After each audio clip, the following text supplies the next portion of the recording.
Bienvenidos a una nueva exploración aquí en The Deep Dive. Hoy vamos a meternos con algo que está, yo diría, en el mero corazón de la enseñanza. A veces como que se nos olvida entre tanto contenido y evaluación, ¿no? Pero es la parte, bueno, la parte humana, la social, lo que pasa realmente en el aula. Porque enseñar, aprender, al final es mucho más que solo pasar información. Es tender puentes entre personas. Y para esta charla tenemos una base súper sólida. Son los 20 principios fundamentales de psicología para la enseñanza y el aprendizaje. Un trabajo de la American Psychological Association, la APA. Es una guía, la verdad, muy útil para profes de preescolar hasta secundaria. Y bueno, hoy nos vamos a enfocar en uno solo, el principio número 14. Seguimos así nuestro recorrido por estos fundamentos. ¿Y qué dice este principio 14? Pues es bastante directo, pero muy potente. Las relaciones interpersonales y la comunicación son fundamentales. Y ojo, para dos cosas. Para el proceso de enseñanza-aprendizaje en sí y para el desarrollo social y emocional de los estudiantes. Suena casi lógico, ¿no? Pero cuando uno empieza a rascar un poquito, ve por qué es tan crucial no darlo por hecho en el día a día. Vamos a ver qué significa esto para los que están al frente del aula. Exacto. Y lo primero, que aunque suene intuitivo, vale la pena remarcarlo. Enseñar y aprender son procesos, fundamentalmente sociales. Interpersonales. No pasan en abstracto, ¿sabes? No es como descargar datos y ya. Desde el chiquito que aprende a compartir hasta el adolescente que debate ideas. Todo ocurre en un marco de relaciones. Esto quiere decir que la calidad de cómo aprenden está, íntimamente ligada a cómo son esos vínculos. Pensemos en la relación de cada estudiante con su profe, ¿no? Se siente mirado, escuchado, Respetado. pero también, y esto es súper importante, las relaciones entre ellos, entre compañeros. ¿Cómo es el ambiente? ¿De colaboración o de competencia de la mala? Se apoyan o cada quien va por su lado. Estas dinámicas no son el decorado, son el tejido mismo donde se construye el conocimiento y, claro, un desarrollo socioemocional sano. Si las relaciones no funcionan bien, pues el aprendizaje se traba y el bienestar también se afecta mucho. Entendido.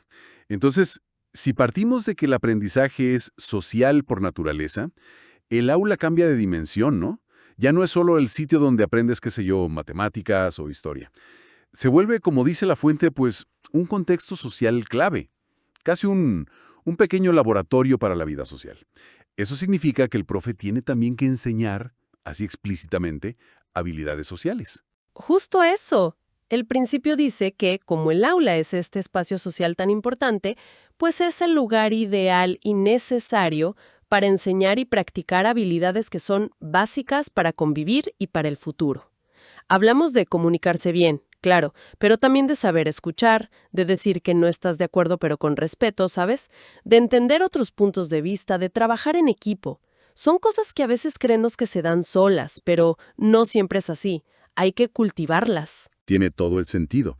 La fuente dice que la capacidad de tener relaciones buenas, con compañeros y con adultos, depende mucho de poder comunicar lo que uno piensa y siente. Y no solo con palabras, también con todo lo no verbal. Los gestos, el tono. Uf, ¿cuánta información va por ahí, verdad? A veces un gesto te dice más del clima del aula que 1000 palabras. Totalmente. Y aquí es donde el principio se pone muy práctico para los docentes. No es suficiente decir, sí, las relaciones son importantes. Hay que hacer cosas deliberadamente para cuidarlas. Los profes tienen que pensar activamente en lo relacional de todo lo que hacen. No es un extra, ¿sabes? Es parte de planificar y de manejar el aula cada día. ¿Y cómo se hace eso en concreto? Bueno, el principio habla de dos pilares. Primero, crear un entorno seguro. Y esto tiene capas, seguridad física, obvio, pero sobre todo seguridad social y emocional. Un lugar donde sientan que pueden hablar, que pueden equivocarse sin que se burlen, que pueden decir algo distinto sin miedo a que los rechacen, se sienten cómodos preguntando, se ayudan unos a otros. Esas son señales de esa seguridad emocional. Claro, esa seguridad es la base para que se animen a aprender, a exponerse un poco. ¿Y el segundo pilar? El segundo es construir una cultura de aula compartida. Y esto es más que las reglas en la pared, significa poner claras y ojalá acordadas las normas de cómo nos tratamos, los valores, respeto, empatía, colaborar, incluso tener un lenguaje común para hablar de emociones o de conflictos. Cuando todos comparten ese marco, pues las interacciones son más fáciles, más positivas. Tener rutinas claras para pedir ayuda o para resolver un problema pacíficamente, por ejemplo, ayuda mucho a esa cultura. Entorno seguro y cultura compartida. La base. Pero sobre eso, ¿cómo le hacemos para que las interacciones de verdad sean positivas? Porque los grupos, bueno, a veces son complicados. Surgen roces, gente que se queda fuera. No podemos solo esperar que todo salga bien. No. No, claro que no. Requiere una acción activa, consciente. La fuente es muy clara. Hay que explicitar las expectativas de conducta social. No asumir que ya saben cómo ser respetuosos o cómo colaborar bien. Hay que hablar de qué significa el respeto en acciones concretas, por qué es importante ser honestos al hablar y, sobre todo, enseñar y modelar formas no violentas de arreglar los conflictos. Esto puede ser con juegos de roles, discutiendo casos, hay muchas formas. Me parece clave eso de enseñar y modelar. Los profes somos un modelo siempre, querramos o no.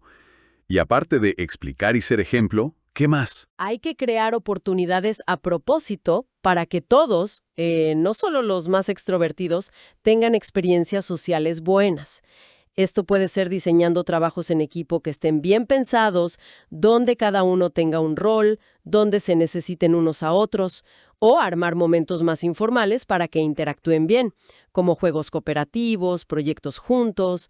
La idea es que nadie se quede siempre aislado. Y la fuente también hablaba de normas de cooperación, de apoyarse mutuamente, ¿cierto? ¿Cómo se hace eso en un sistema que parece premiar siempre lo individual? Importa tanto como el de uno solo. Se puede hacer con evaluaciones que miren cómo colaboraron, no solo el resultado final, o celebrando los logros de todos juntos. Fomentar que se ayuden, que se expliquen cosas, que se apoyen en vez de competir feo. Y un punto, híjole, importantísimo, que recalca al principio, poner y aplicar reglas y consecuencias súper claras contra el acoso escolar. En todas sus formas, físico, verbal, social, por internet. Tiene que haber tolerancia cero, pero de verdad, que se vea y se aplique siempre. La seguridad de todos depende de eso. Queda claro que el rol del docente es muy activo en esto. Y decías antes que muchas de estas habilidades sociales no salen solas, que hay que enseñarlas. ¿Podemos profundizar ahí? ¿Qué habilidades dice la fuente? ¿Y cómo sugiere enseñarlas? Sí, este es un punto central. Fíjate, reconoce que, igual que enseñamos mate o lengua, tenemos que enseñar habilidades sociales. La fuente menciona varias claves: cooperación y colaboración. No es solo juntarlos, es enseñarles cómo trabajar bien juntos, compartir ideas, dividir tareas, manejar desacuerdos.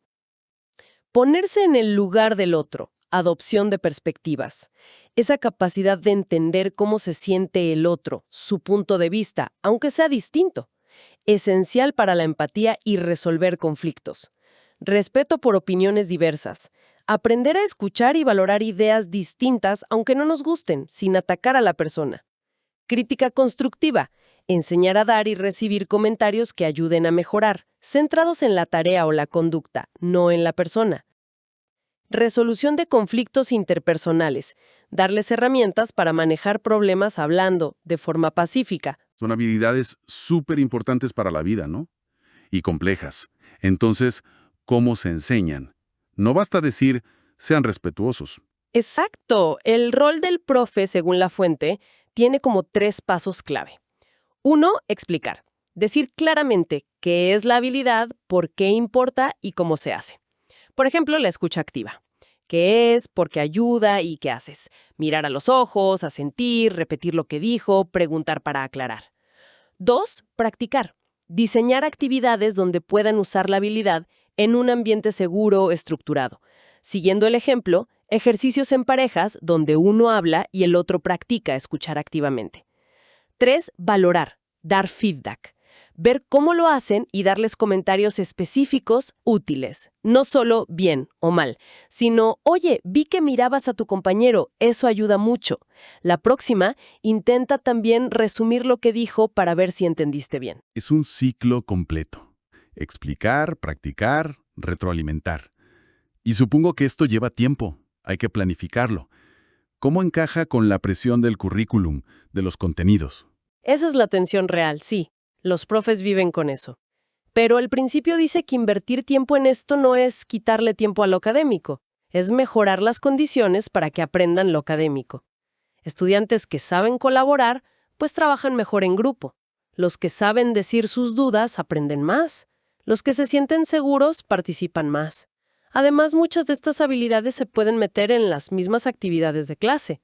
Un debate de historia necesita respeto por otras opiniones. Un proyecto de ciencias necesita colaboración. Analizar personajes en literatura, pues necesita ponerse en su lugar. La cosa es hacerlo con intención. Entendido. Es verlo como una inversión que ayuda a todo lo demás, no como algo aparte. Y de todas estas habilidades, la comunicación parece ser como el hilo que une todo, ¿no? ¿Qué estrategias específicas da la fuente para desarrollarla? Totalmente. La comunicación es la herramienta básica para hacer y mantener relaciones. La fuente da varias ideas prácticas para trabajarla en clase. Animar a que elaboren las respuestas. No quedarse con el sí o no. Hacer preguntas abiertas que inviten a explicar, a justificar. Por ejemplo, en vez de ¿entendieron?, preguntar ¿qué entendiste de esto? Explícamelo tú. Fomentar debates constructivos. Enseñar a dar argumentos, escuchar los de otros, ceder un poco, buscar puntos en común. No se trata de ganar, sino de entender juntos. Enseñar a pedir que les aclaren. Hacer normal que uno no entienda la primera y darles formas de pedir ayuda. No entendí bien la diferencia entre esto y esto, ¿puedes explicarlo otra vez? Modelar y practicar la escucha activa. Lo que decíamos, enseñar las conductas que muestran que estás poniendo atención de verdad.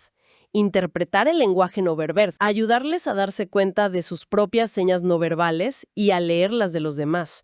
La cara, la postura, el tono, para entender el mensaje completo. Son acciones muy concretas, la verdad. Y al trabajar estas habilidades de comunicación, ¿qué más podemos hacer los profes?